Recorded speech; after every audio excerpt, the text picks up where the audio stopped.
What's up, everybody, and welcome to the other side of the Firewall podcast, where we highlight those movers and shakers and glass ceiling breakers, as well as discuss, because I got trapped in the old intro, got me, as well as we discuss the latest and greatest in cybersecurity news, tips and tricks, as well as we discuss vulnerabilities. In general, cybersecurity is what we touch on, but we do highlight those movers and shakers and glass ceiling breakers. My name is Ryan Williams, and as always, I'm joined by Shannon Tynes. What up? What up? And LeVon Maynard. Hello, how the hell are you? Yeah, see, I was freestyling too much. I messed up, but I'm not going to tape that over again. So today, I like to just facilitate just a discussion because I like those episodes. So a lot of news has been circulating about just the ramifications of the pandemic, whether it be our social lives, our health, obviously, and just the new normal. But with that, I found on platforms like Clubhouse, as well as Facebook and Twitter, there's some specific cybersecurity topics that come up, such as hackers having more time to hack.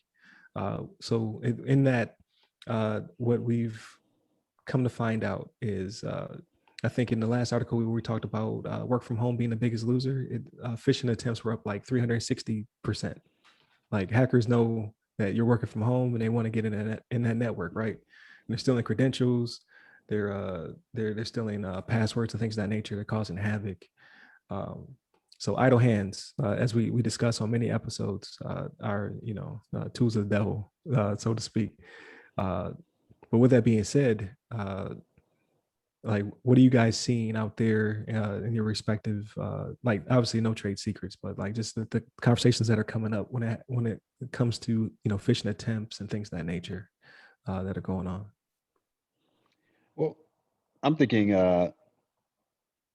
So I'll say this: that I think it's interesting. Like you just mentioned that the cyber incidents have like gone up during the pandemic, and what I picture is not only because people are home more, so they're more likely to get like hacked. Because like we talked about in another episode that a lot of these companies have been opening up their firewalls to let their employees into the network, using their mobile devices, using their personal devices.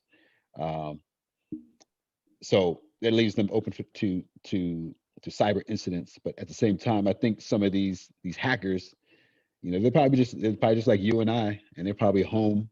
I imagine a lot of these hackers, if they're like, not doing it full time, they probably have another job elsewhere. And so them not having to go to work and, perhaps they have to travel to work and come back home. Now they're at home all the time. Maybe they're connected to a Zoom call. And then on the other computer, they have their hacking laptop set up. And this is where they can hack devices while they're still like, they're still at work or still in a meeting or something like that. So I think it gives these hackers more opportunity, more time on their hands, more time in front of a computer to instigate these hacking attempts.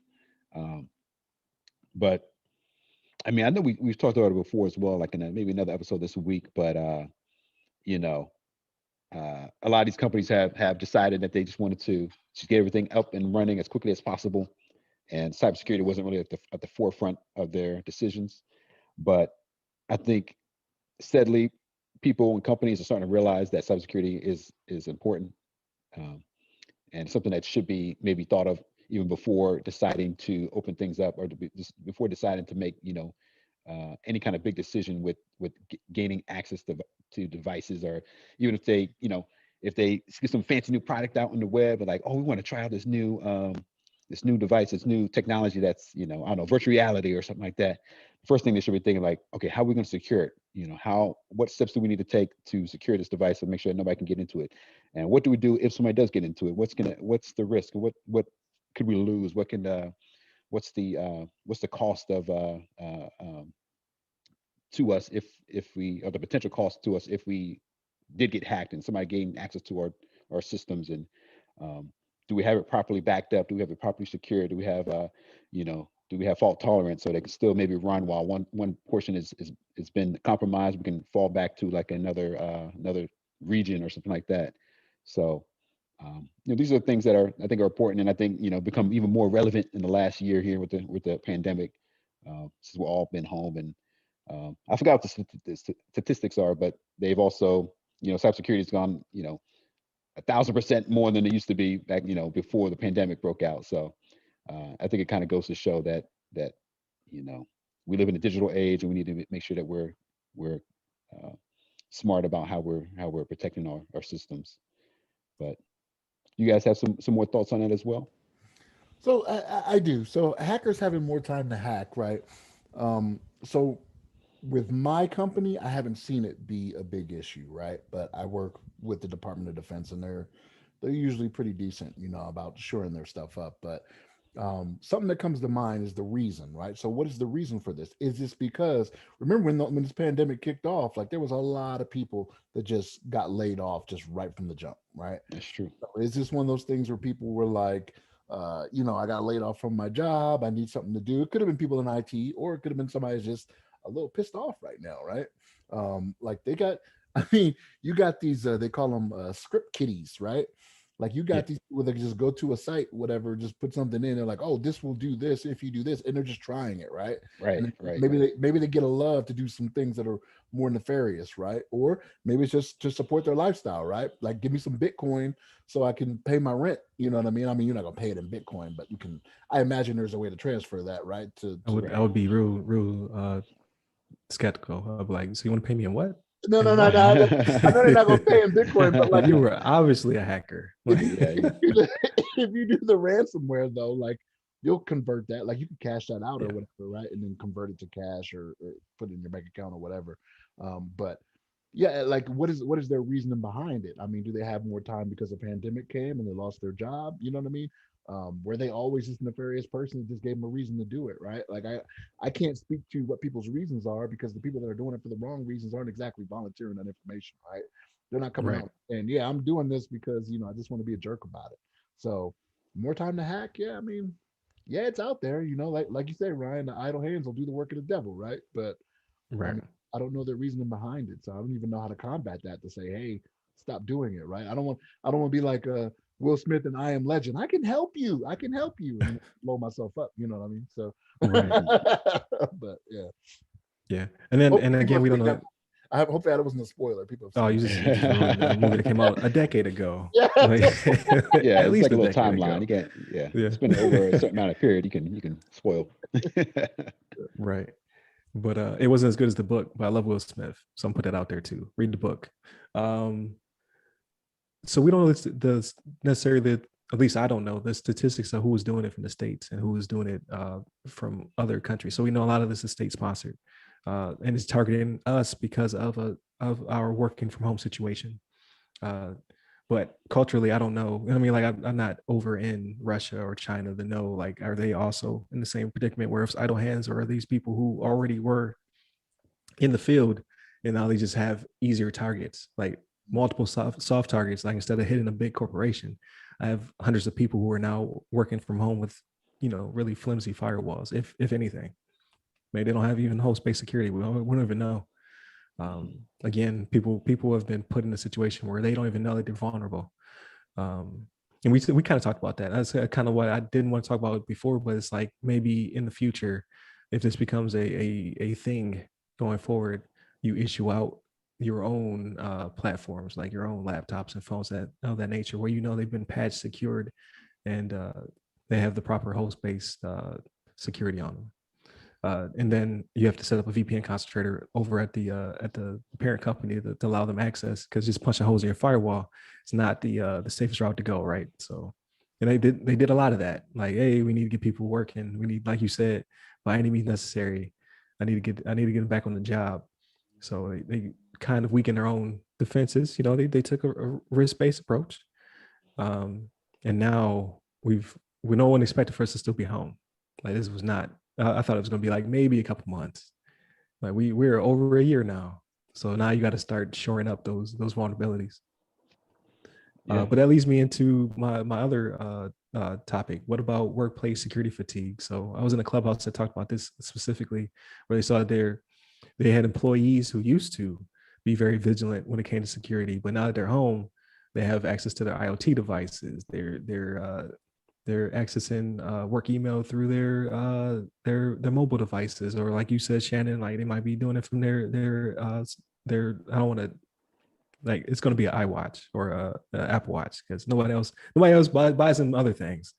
Uh, smart watches, and they're just not the most secure things in the world, right?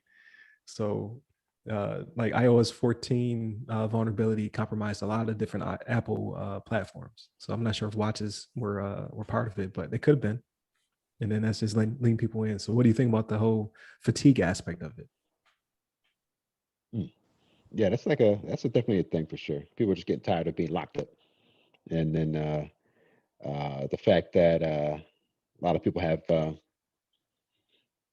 don't know, kind of like we mentioned before, a lot of people have they have their mobile devices and stuff like that that uh, you know mobile devices, or like maybe even if they have like a company computer, sometimes they don't even secure the company computer, and uh, they're just like, to make things easier, they're just like, oh, let me just give them full admin rights to the computer. They can download whatever they want, and they can download any kind of like virus or any kind of any kind of program that may have like a virus embedded in it, and compromise the system, and then they're using that same computer to connect to the network. Um, but I know there's definitely fatigue. Obviously, there's like um, people go through the efforts to secure devices, and they think like, okay, I've done enough. I'm tired of like trying to lock everything down. I can't even get any work done. It's so locked down that it feels like it's hampering my work routine. But um, that's what hackers are waiting for, people to get lazy and to get like, like you said, fatigued with cybersecurity, and going through the ropes of trying to secure the devices. Or complacent. Yeah, That's what, complacent. That's Yeah. right. Yeah, that's a good word for it. Complacent. They're just getting kind of relaxed about it. Like, oh, I did enough. There's no need to, I don't need to worry about updating my firmware, or my virus protection, my antivirus here, or like, uh, you know, I put this, I put one security device here that I think should be enough to protect, but even though it should maybe have multiple layers to it, because I think Right. that's one of the big points of like CISP and some other, like, Yeah. the Defense and depth. yeah, Like you defense have to and have depth, all those layers. right? So you got to have multiple layers. You got to, and so like people, some people may rely on this kind of, oh, I just have one layer. I have a firewall here. That's all I need. But don't think about if somebody got past that firewall. Maybe the firewall got compromised, and they're able to make it to the other side of the firewall. There you go. There you go. It came full circle right there. Came for a circle, other Yeah. side of the firewall. So now they're inside your network. Uh, Right. but um, but yeah. I think that's my general thoughts on it. I mean, we got to like stay vigilant. Can't be complacent. Got to make sure that we all are staying on top of our cybersecurity needs, and make sure even just the simple things to make sure your workstation is up to date. If you got Windows or Apple, make sure you're getting the latest and greatest patches. And it's good to keep an eye out. Just for anything in the wind. Like some things uh, you know may become a news story before they become like patched. Before they actually implement a patch, you may actually hear a story out there that, oh, this certain thing is compromised, and the company's working on a patch, but it's not released yet. So it's good to be aware of those things, and follow some news articles that kind of talk on these subjects, so that you at least you're smart about it. But you guys have some more thoughts on it? What about you, Shannon? so I do. Like I don't I realize it's a thing, but I just don't understand it, right? Because it would seem to me that you would have more time to do those things, right? Yeah. So like I get people are still busy at home, right? There's other stuff you got to do, right? But if I go into work, maybe someone's not walking up to my desk to ask me for something that takes me away from what I'm doing, right? Like it's just one of those things that, depending on what your job is, I guess, right? But I I don't have that distraction of someone coming and doing something that I was not planning for, right? So why would I not have the time to do whatever it is I need to do? Why would I not have the time to verify my antivirus updates are where they need to be, right? To verify my data loss prevention is working like it needs to be, to verify exemptions for whatever that I need to go to are in place. And usually if a company is going to issue something to you, like they're usually responsible for doing the patches for that, and they usually do it when you VPN in, right? Like your system Right. registers in, you get it that way, right? Right. So I mean, the only reason only way I see that not happening is if you're just not logging in which case they should get you for time card fraud and fire you. Yeah, well, yeah, and I think it's for people who are using their own devices, like the whole BYOB thing. Like, is it still bring your own, or BYOD, bring your own device? I said the wrong one. Cheap technology. Bring your own beer. Yeah. No, and I hear you, right? And I hear you. Because somebody's been holding their hand for years. Like now you want me to do it myself? I don't even know what a patch is.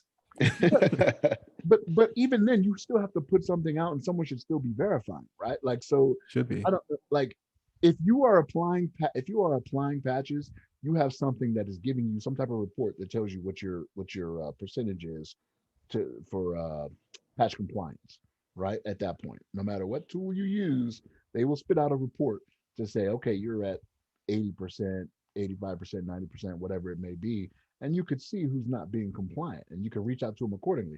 That's what your cybersecurity team should be doing, right? Especially if not everybody is in there at work bugging them and tapping them on the shoulder all the time, right? Right. Yeah, from that perspective, I just mean like customers, like, or not even customers. Like, let's say it's your job is the books at a fitness center or something like that. Like, all you need is Quick and whatever. I don't know what else they use, but like, are you still on Windows 7? Because you could be still use the software. And then you straight hosed at that point. That's right. And still on like XP or something, on 95. So yeah. So I think that's going to be the hardest part, because like I had a conversation, because I don't work with all IT people, right? But I had a 5-minute, like, not argument, but more of a debate about the reasons for a good password. And I'm just like, man, like this is what, because I'm so used to working with people who are in IT. When I don't work with them, and something piques my interest and I ask those questions, I'm just like, oh, use the same password for everything? He was like, absolutely. He's like, why would I want to come up with a password for all these other things to lock myself out? And I was just like trying to just explain, like take those steps, like, because I mean, he's not wrong. Like, it is easier. But it's easier for someone to steal all his stuff. That's what I was trying to explain. So I got him to a point where he was actually considering getting a password wallet. He's like, because I'm not going to take all these to memory. What else can I do? I'm not going to update them, frequently. So I was like, well, and then he was like, I'm not doing MFA. And I was like, well, I feel you on that one. But I got caught up, and MFA saved my life. Oh boy. So I'm explaining all to him. And finally I was like, hey, just get a password wallet. And I explained to him what that was. And he was like, I could do that. So there's a lot of people out there who they don't read from the gospel. They not read from the CPK like they should be.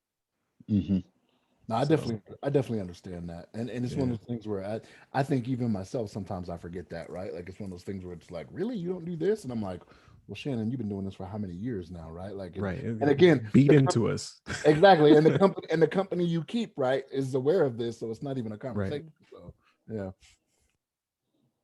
yeah. But I think it's good to have those conversations. But at the end of the day, like, you have people, mom and pop businesses that are out there, who don't have that. I just don't know how do you fix that? I just don't know. But I think but that's not necessarily fatigue. That's just ignorance, because everybody's not going to be tech savvy. It's just not the way it is. But almost everybody was working from home for a second. Like, the world shut down.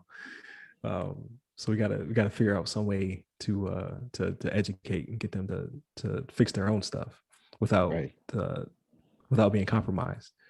Because that'll get you fix your stuff. Like, you learn real quick. Like, I was MFA'd out after my little breach. Right. Like, when they got into, what was it, my Ubisoft account, they were over there pivoting. I was like, oh, pivoting. I was like that meme of the Wiggins kid on the bus. Like, I'm in danger. I don't know if I've seen that one. But oh yeah. He was on the bus. I'm in danger. That was me.